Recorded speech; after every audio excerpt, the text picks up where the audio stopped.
பாஜக மாநில தலைவர் நயினார் நாகேந்திரன் தற்போது செய்தியாளர்களை சந்தித்து வருகிறார். நேரடி காட்சிகளை பார்க்கலாம். அதை சந்திச்சு நாங்கள் கொஞ்சம் பேசியிருக்கிறோம்.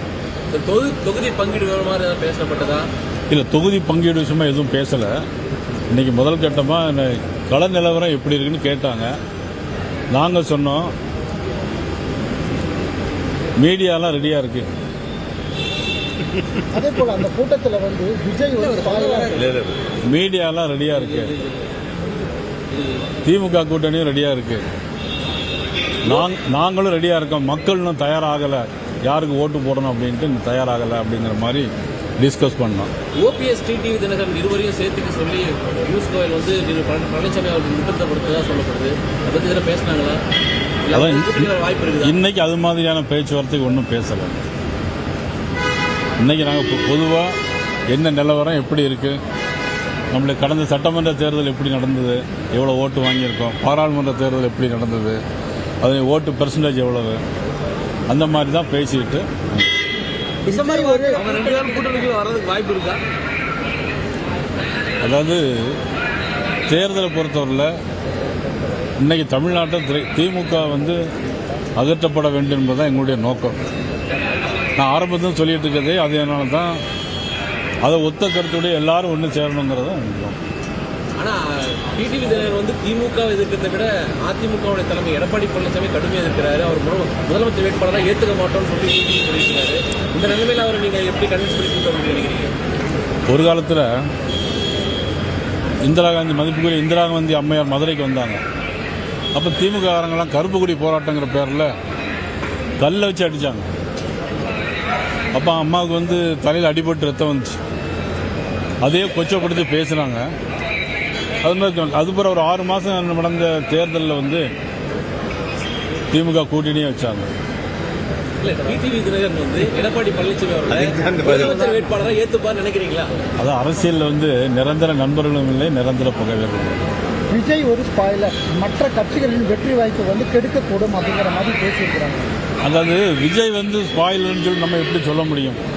யாருக்கு ஸ்பாயில் பண்ணுறாருன்னு யார் சொல்ல முடியும்? இன்னும் தேர்தலுக்கு சரியாக 3 மாதம் இருக்கு.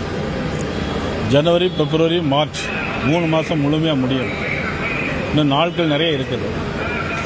அதனால யார் யாருக்கு பக்கம் இருக்கிறாங்க, யார் கூட்டணி யாரோட சேர்றாங்க, இதையெல்லாம் பொறுத்து திமுகவுக்கு ஏற்பட்டிருக்கக்கூடிய இந்த ஆன்டி இன்கம்பன்சி ஓட்டு இது எவ்வளோ தூரம் வருது அப்படிங்கிறத பொறுத்து, யார் வாங்குறத பொறுத்து தான் அதெல்லாம் சொல்ல முடியும்.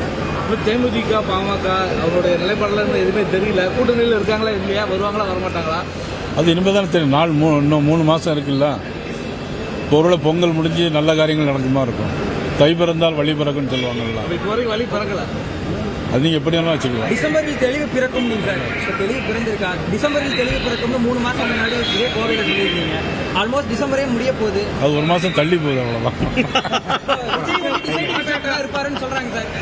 விஜய் திமுகவுக்கு நெருக்கடி கொடுக்கக்கூடிய ஒரு நபரா இருப்பாங்கன்னு சொல்லி தொடர்ச்சியா அதை நீங்க ஆனா இப்போ இந்த கூட்டணிக்கே விஜய் ஒரு முக்கியமான இம்பாக்ட் கிரியேட் பண்ணிடுவாருங்கிற மாதிரி பார்க்கப்படுது சார். இல்லை, அதை பற்றி நம்ம இப்போ எதுவுமே கருத்து சொல்ல முடியாது. இப்போ யதார்த்த உண்மையில் நம்ம களவு நிலவரத்தை நம்ம சொல்லணும். சில பேர், நிறைய பேர் இப்போ பார்த்தீங்கன்னா யூடியூபர் 100 பேர் சேனல் வச்சுருக்காங்க. எல்லாரும் அவங்கவுங்க ஒரு கருத்தை சொல்லிகிட்டே இருக்காங்க. அப்புறம் ஒவ்வொருத்தர் ஒவ்வொரு கருத்து கணிப்பு நடத்துகிறாங்க சொந்தமாக. இப்போ முந்திலாம் ஒரு பெரிய கட்சிகள் ஏதாவது கருத்து கணிப்பு எடுப்பாங்க, இல்லைன்னா லோயலா காலேஜ் ஒரு கருத்து கணிப்பு எடுப்பாங்க. இப்போ எல்லாருமே முருகானந்த் ஒரு கருத்து கணிப்பு எடுத்து வச்சிருக்காரு. நம்ம ரமேஷ் மாவட்ட தலைவர் ஒரு கருத்து கணிப்பு வச்சிருக்காரு. எங்கள் நைனா, கவுண்டம்பாளைய நைனா ஒரு கருத்து கணிப்பு எடுத்து வச்சிருக்காரு. ஒவ்வொருத்தருடைய கருத்துக்கள் வேறுபடுது. ஒரு தொகுதி இருக்குது அப்படின்னாக்கி இவங்க 50 பேர்கிட்ட கருத்து கேட்குறாங்க. ஆனால் 2 லட்சம் வாக்கு 3 லட்சம் வாக்கு இருக்கு. அப்போ 50 பேர்கிட்ட கருத்து கணிப்பாச்சா அதே இன்னும் எல்லாத்துக்கும் ஒன்றா வராது. இப்போ கன்னியாகுமரியில் ஒரு கருத்து கணிப்பு இருந்தால் கும்மிடிப்பூண்டிக்கு அதே கருத்து கணிப்பு சரியாக இருக்காது. அதனால ஒவ்வொருத்தருடைய யூகங்களுடைய அடிப்படையில் ஒவ்வொரு கருத்துக்கள் மாறுபாடும். ஒட்டுமொத்தமாக தமிழ்நாட்டில் ஒரு நல்ல விடியல் கூடிய அரசு வரும். சார், கடைசி ஒரு கேள்வி. இந்த கள நிலவரம் குறித்து முழுசா பேசியிருக்கீங்க, அரசியல் நிலவரம் குறித்து சொல்லியிருக்கீங்க. விஜயின் தாக்கம் குறித்து இன்றைய மீட்டிங்கில் பேசப்பட்டதா? என்ன மாதிரியான தகவல்கள் மேலிடத்துக்கு சொல்லப்பட்டது? இல்லை, விஜயை பற்றி எதுவும் பேசப்படும். பாஜக எத்தனை இடத்துல போட்டியிடக்கூடிய வாய்ப்பு இருக்கு? கண்டிப்பாக சொல்லிடுறாங்க.